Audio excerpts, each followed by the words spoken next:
നമ്മുടെ ഇന്നത്തെ പരിപാടി എന്താണെന്ന് വെച്ച് കഴിഞ്ഞാൽ നല്ല അടിപൊളി ഒരു കടലക്കറി, അതായത് നമ്മുടെ നാടൻ കടലക്കറി. അത് നമ്മൾ ഒരു കുക്കറിൽ തന്നെ പെട്ടെന്ന് നമുക്ക് ചെയ്തെടുക്കാൻ പറ്റുന്ന രീതിയിലാണ് നമ്മൾ ചെയ്യുന്നത്. അപ്പോൾ നമുക്ക് സമയം കളയാതെ തന്നെ പരിപാടി കൊണ്ടുപോകാം. അപ്പോൾ നമ്മൾ കുക്കർ വെച്ചിട്ടുണ്ട്. ഇപ്പോൾ അത്യാവശ്യം നന്നായിട്ട് ചൂടായി. അപ്പോൾ ഇനി നമുക്ക് ആദ്യം തന്നെ നമുക്ക് നമ്മുടെ വെളിച്ചെണ്ണയാണ് ടേസ്റ്റ്. നാടൻ കറി ആയതുകൊണ്ടാണ് നമ്മൾ വെളിച്ചെണ്ണ. അപ്പോൾ നമ്മളിതിപ്പോൾ എല്ലാ പരിപാടിക്കും കൂടെ ഉള്ള എണ്ണയാണ് നമ്മളിതിനകത്ത് ഒഴിച്ചിരിക്കുന്നത്. ഇപ്പോൾ ഒരു 2 സ്പൂൺ എണ്ണ ഒഴിച്ചിട്ടുണ്ട്. നമ്മൾ 2 സ്പൂൺ 2 ടേബിൾ സ്പൂൺ ആണ്. അപ്പോൾ എണ്ണ ചൂടായതിനു ശേഷം നമുക്ക് ആദ്യം തന്നെ കടുക് പൊട്ടിക്കുകയാണ് നമ്മുടെ ആദ്യത്തെ പരിപാടി എന്ന് പറയുന്നത്. കടുക് പൊട്ടി. അപ്പോൾ എണ്ണ ചൂടായിക്കോട്ടെ. കുക്കർ ഓൾറെഡി ചൂടാണ്, എന്നാലും ഒന്ന് എണ്ണ. അപ്പൊ നമ്മൾ ഇതിൻ്റെ അകത്ത് ചേർക്കുന്ന എല്ലാ കാര്യങ്ങളും നമ്മൾ ഈ ഒരു കുക്കറിൻ്റെ അകത്ത് ആദ്യം തന്നെ സെറ്റ് ചെയ്ത് വെച്ചിട്ടാണ് നമ്മൾ കടലയിട്ട് അത് വേവിച്ചെടുത്തിട്ടാണ്. അപ്പൊ ഇപ്പൊ എണ്ണ ചൂടായിട്ടുണ്ട്. അപ്പൊ നമുക്ക് കടുക് ഇട്ട് കൊടുക്കാം. അപ്പം നമ്മൾ ഇനിയും എപ്പോഴും പറയുന്ന പോലെ തന്നെ അതിന്റെ കൂടെ ഇടാനായിട്ട് 2 വറ്റൽമുളക് മുറിച്ച് എടുത്തിട്ടുണ്ട്. അപ്പൊ ആ വറ്റൽമുളകും കൂടെ ഇട്ട് കൊടുക്കാം. പിന്നെ ഇതിൻ്റെ അകത്ത് നമ്മൾ ഇപ്പൊ ഇത് കടുക് പൊട്ടി റെഡി ആവട്ടെ. അപ്പൊ അതിന്റെ കൂട്ടത്തിൽ നമുക്ക് മസാലയ്ക്ക് നമ്മൾ സെപ്പറേറ്റ് എടുത്തിട്ടുണ്ട്. ഇത് നമ്മൾ പൊടിച്ച മസാലയല്ല, അല്ലാതെ തന്നെ പൊടിക്കാതെ തന്നെ നമ്മൾ ഇട്ട് കൊടുക്കുന്നത്. അതായത് നമ്മുടെ പെരുംജീരകവും ഒരു 3 ഗ്രാമ്പും പിന്നെ പട്ടയും ഏലക്കായും ഈ വഴനയില അതും കൂടാണ് നമ്മൾ ഇട്ട് കൊടുക്കുന്നത്. അപ്പൊ ഈ ഇല ഒന്ന് മുറിച്ചിടാം. കടുക് പൊട്ടിയിട്ടുണ്ട്, അത് കാരണം നമുക്ക് ബേ ലീഫ് ഒന്ന് പൊട്ടിച്ചിടാം. എന്നിട്ട് ബാക്കി നമ്മള്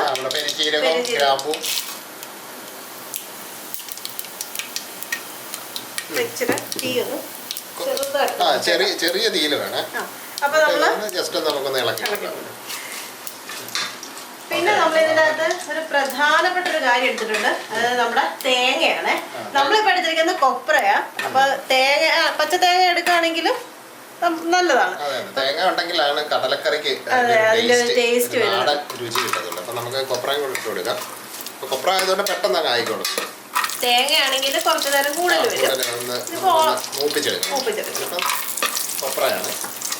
അപ്പൊ ഈ ഒരു കറിയുടെ പ്രത്യേകത നമ്മൾ ഒത്തിരി നേരമായിട്ട് വഴറ്റി നമ്മുടെ സമയമൊന്നും പോകുന്നില്ല, വളരെ വേഗം തന്നെ നമ്മൾ ചെയ്തെടുക്കുകയാണ്. അപ്പൊ കൊപ്ര ഇട്ട് ഒന്ന് എല്ലാം ഇളക്കി കഴിയുമ്പോൾ തന്നെ നമുക്ക് നമ്മുടെ ഇഞ്ചി ഇട്ട് കൊടുക്കാതെ ചെറുതായിട്ട് അരിഞ്ഞ ഇഞ്ചിയാണ്. ഇതൊരു അരമുറി ഇഞ്ചിയുണ്ട്. ഏകദേശം 1 ഇഞ്ച് വലുപ്പമുള്ളൊരു ചെറിയ ഇഞ്ചിയാണ്. ഇനി നമ്മള് വെളുത്തുള്ളി നമ്മളൊരു 6 അല്ലി എടുത്തിട്ടുണ്ട്. അത് 2ആയിട്ട് 3ആയിട്ടും ഒക്കെ പൊളന്ന് ചെറിയ പീസുകളാക്കി എടുത്തിരിക്കാം. വലിയ അല്ലിയാണ്. അപ്പൊ അത് നമുക്കൊന്ന് മുറിച്ചിടുന്നത് ആണ് നല്ലത്. ഇങ്ങനത്തെ വെളുത്തുള്ളിയുടെ ഫ്ലേവർ ഒക്കെ ഉണ്ടല്ലോ, മുറിച്ചിട്ട് അപ്പൊ അതിന്റെ കൂടെ തന്നെ നമുക്ക് 2 പച്ചമുളക് ഒന്ന് നടുവേ പൊളന്ന് അത്യാവശ്യം നല്ല എരിയുണ്ടോ. അപ്പൊ അത് 2 വേണമെങ്കിൽ എടുക്കാം, അല്ലെങ്കിൽ അതിൽ കുറച്ച് വേണമെങ്കിലും എടുക്കാം. അപ്പൊ ഇനി ഇടാനുള്ള നമ്മുടെ തക്കാളി ഉണ്ട്. 2 തക്കാളി എടുത്തിട്ടുണ്ട്. മീഡിയം സൈസിൽ 2 സവോള എടുത്തിട്ടുണ്ട്. കൊത്തി അരിഞ്ഞെന്ന് പറഞ്ഞാൽ തീരെ പൊടിയല്ല, എന്നാ പോലും നീളത്തിലല്ലേ ഉള്ളൂ. അല്ല, നമുക്ക് പെട്ടെന്ന് വഴറ്റിയെടുക്കാൻ വേണ്ടി നമ്മൾ ചെറുതായിട്ട് നമുക്ക് തക്കാളി ഇട്ട് കൊടുക്കാം. അപ്പോൾ ഇപ്പൊ ഇത്ര നേരം നമ്മൾ ചെയ്തതെല്ലാം ഒരു മീഡിയം ഫ്ലെയിമിലാണ്. അല്ലെങ്കിൽ ഉണ്ടല്ലോ നമ്മള് ഈ നമ്മുടെ ഈ തക്കാളിക്കകത്തെ വെള്ളവും എല്ലാം അതിൻ്റെ അകത്ത് തന്നെയാണ്. ഇതൊന്ന് നമുക്കൊന്ന് വഴറ്റിയെടുക്കാം. ഈ തക്കാളി ഇട്ടതിന് ശേഷം 1 മിനിറ്റ് ഒന്ന് വഴറ്റണം. അതിൻ്റെ ആ വെള്ളമായി ഉള്ളതുകൊണ്ട് നമുക്ക് വേറെ വെള്ളം ഇപ്പം തക്കാളി ഒഴിക്കണം. തക്കാളി ഇട്ടത് കൊണ്ട് നമുക്ക് സ്വല്പം തീയൊന്ന് കൂട്ടി വെക്കാം, കാരണം അതിന് വെള്ളമായി ഉള്ളതുണ്ട്. അപ്പൊ ഇനി നമുക്ക് നമ്മുടെ ഉള്ളി ചേർത്ത് കൊടുക്കാവേ. നമ്മുടെ തക്കാളിയൊക്കെ അത്യാവശ്യം റെഡി ആയിട്ടുണ്ട്. അപ്പോൾ ഉള്ളി അതിലേക്ക് ഇട്ട് കൊടുക്കാം. ഇത് നമ്മൾ ചെറുതായിട്ട് അരിഞ്ഞെടുക്കുന്നുണ്ട്, പെട്ടെന്ന് വഴന്ന് കിട്ടും സംഭവം. അപ്പൊ ഇനി വേണമെങ്കിൽ ഒരു നുള്ളു ഉപ്പ് വേണം. അപ്പൊ പെട്ടെന്ന് നമുക്ക് ഇത് മുഴുവനും കൂടെ ഉള്ള കറിക്കുള്ള ഉപ്പാണ്. അപ്പം നമ്മളിപ്പോ ഒരു നുള്ളു മാത്രം പകുതി നമ്മളിപ്പോ ഇട്ടിട്ടുണ്ട്. കാര്യം ഈ തക്കാളിയും ഉള്ളിയും ഒക്കെ വളരെ വേഗം ഒന്ന് റെഡിയായി കിട്ടാനുള്ളത്. അപ്പൊ ഇനി ഇതൊന്ന് വഴന്ന് വരുന്നവരെ നമുക്കൊന്ന് ഇളക്കി കൊടുക്കണം. ഒത്തിരി ഗോൾഡൻ ബ്രൗൺ ആവണ്ട, പക്ഷേ ഒരു മീഡിയം സൈസിലൊന്ന് അപ്പോൾ നമ്മുടെ തക്കാളിയും സവോളയൊക്കെ റെഡിയായി വന്നിട്ടുണ്ട്. അപ്പോൾ ഇനി നമുക്ക് ഇതിൻ്റെ അകത്ത് ആവശ്യത്തിനുള്ള നമ്മുടെ പൊടികളൊക്കെ ചേർക്കാം. പൊടി ചേർക്കുന്നതിന് മുമ്പ് ഉണ്ടല്ലോ നമ്മൾ തീയെ കുറച്ച് വെക്കാം. എന്നിട്ട് നമ്മളിപ്പോൾ എടുത്തിരിക്കുന്നത് 1/4 ടീസ്പൂണോളം മഞ്ഞൾപ്പൊടിയുണ്ട്, 3/4 ടീസ്പൂണോളം നമ്മുടെ ഗരം മസാല, പിന്നെ നമ്മുടെ കാശ്മീരി മുളക് പൊടി നമ്മൾ ഏകദേശം ഒരു 1.5 ടേബിൾ സ്പൂണോളം എടുത്തിട്ടുണ്ട്.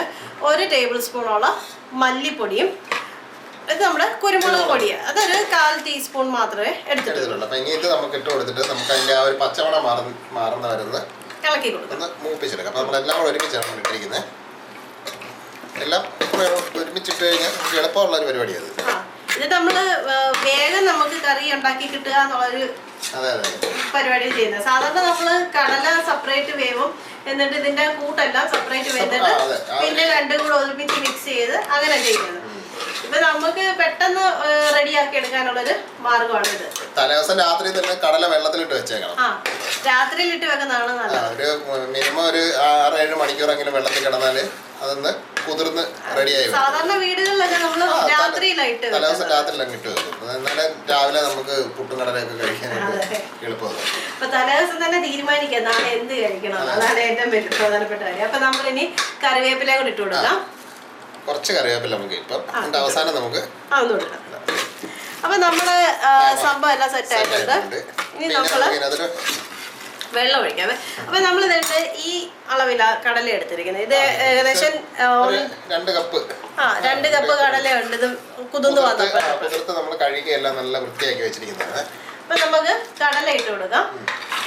കടലയിട്ട് ഒന്ന് ഇളക്കിയതിന് ശേഷം നമുക്ക് ഇതിൻ്റെ അകത്ത് ഒഴിക്കുന്ന വെള്ളത്തിന്റെ പാകം എന്ന് പറഞ്ഞാൽ കടല മുങ്ങിക്കിടക്കണം, അത്ര മാത്രം മതി. ഒത്തിരി ആയി കഴിഞ്ഞാലുള്ള പിന്നെ നമ്മൾ വെള്ളം വറ്റിക്കാനായിട്ട് പിന്നെ നമ്മൾ വേറെ പണിക്ക് പോകണ്ടി വരും.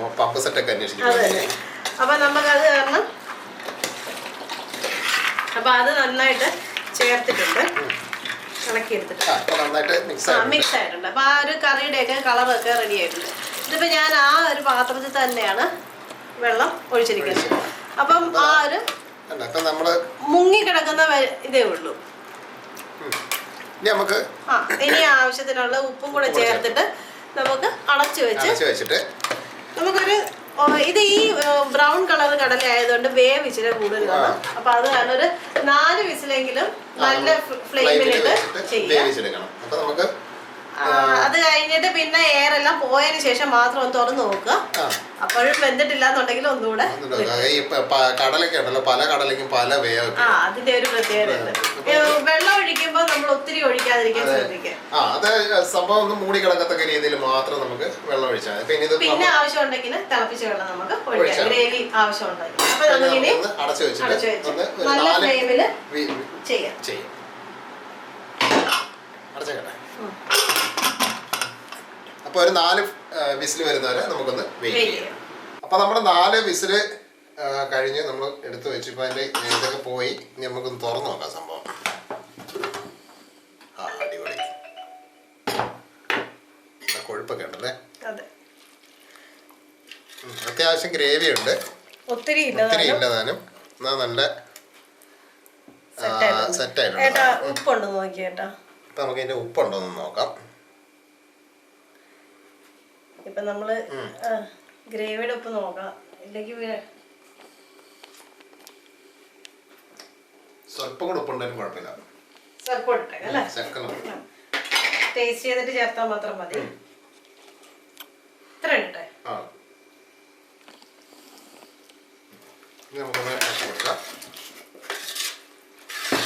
ഇപ്പൊ നമ്മുടെ കടലക്കറി റെഡിയായി. അപ്പൊ നമുക്ക് 2 കറിവേപ്പില കൂടി ഇട്ടാലോ.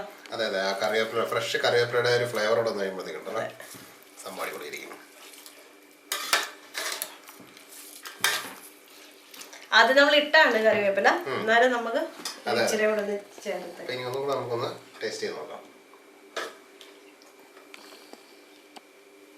ഇതിന്റെ അകത്ത് ഈ തേങ്ങാക്കൊത്ത് തിന്നാൻ ഭയങ്കര തേങ്ങ അല്ല, ഇത് കൊപ്ര കേട്ടോ. കൊപ്ര ടേസ്റ്റ് കൂടും. ഇപ്പൊ കൊപ്ര ഇട്ടായിരുന്നു ഉപ്പൊക്കെ അല്ലേ, നല്ല പറഞ്ഞിട്ടുണ്ട്. അപ്പൊ ഇത് നമുക്ക് പുട്ടും കടലയാണ് നമ്മുടെ മലയാളികളുടെ ഒരു വികാരം എന്ന് പറയുന്നത്. പിന്നെ അപ്പം, പൊറോട്ട എന്തിൻ്റെ കൂടെ വേണമെങ്കിൽ കഴിക്കാം. ആവശ്യത്തിന് ഗ്രേവി ഉണ്ട്. പിന്നെ കറിക്കൊന്ന് കൊഴുപ്പ് കൂട്ടണമെന്നുണ്ടെങ്കിൽ വേറൊരു പരിപാടികളുണ്ട്. ഇതിൽ കുറച്ച് കടല എടുത്തിട്ടുണ്ടല്ലോ, ഒന്ന് മിക്സിയിൽ ഒന്ന് അരച്ച് ചേർത്ത് കഴിഞ്ഞാൽ കറി നല്ലപോലെ കൊഴുത്തും കൂടെ കിട്ടും. അപ്പം ഇപ്പം നമുക്ക് അതിനാവശ്യമില്ല, നമുക്ക് പെട്ടെന്ന് തയ്യാറാക്കുന്നതല്ലേ. അതുകൊണ്ട് നമുക്ക് ഇതുപോലെ കുക്കറിൽ സംഭവം ചെയ്ത് നോക്ക്. സംഭവം കിടിലമാണ്. ട്രഡീഷണൽ ടേസ്റ്റും കിട്ടും, പക്ഷേ ടേസ്റ്റും കിട്ടും, എളുപ്പം കിട്ടുകയും ചെയ്യും. നമുക്ക് കൂടുതൽ പാത്രങ്ങളും കാര്യങ്ങളൊന്നും വേണ്ട, എളുപ്പ പരിപാടി നടക്കും. അപ്പോൾ എല്ലാവരും ഒന്ന് ഈ രീതിയിലൊന്ന് തയ്യാറാക്കി നോക്കിയിട്ട് അതിൻ്റെ അഭിപ്രായമൊക്കെ ഒന്ന് പറയണം. അപ്പോൾ നല്ല അടിപൊളി കടലക്കറി.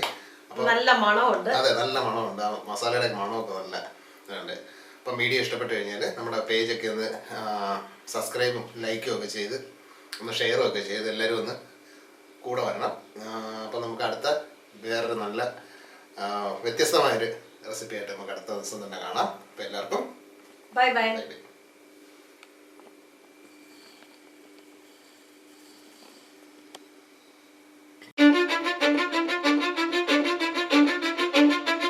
Cause I don't give a fuck what you say.